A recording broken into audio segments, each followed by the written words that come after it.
238 के उम्मीदवार अली वाले जिनका पाकिस्तान तरीके के नुमाइंदे, ये हमारा भाई तंदूर वाला जिसने इलेक्शन डे वाले दिन जो है और अपने वाईफाई को कनेक्ट करके और तंदूर भी चला रहे थे, वाईफाई भी आपने दिया हुआ था। आज आपका शुक्रिया अदा करने आया, इसलिए शुक्रिया अदा करने। क्या कुछ किया आपने, बताया इलेक्शन के दिन क्या कुछ किया आपने? बस दुकानदारी भी वोटर पर्ची बनाते रहे। क्या करते तंदूर में होते हुए? वाईफाई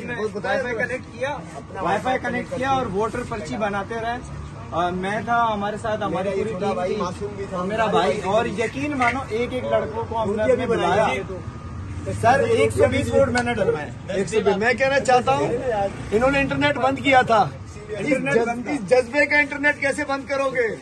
ये रोटी भी लगा रहे थे, वाईफाई भी आपने दिया हुआ था, अपना वाईफाई आप लोगों को भी दे रहे थे, पर्ची बना रहे थे, वोटर पर्ची। कैसे जज्बा है आपके अंदर?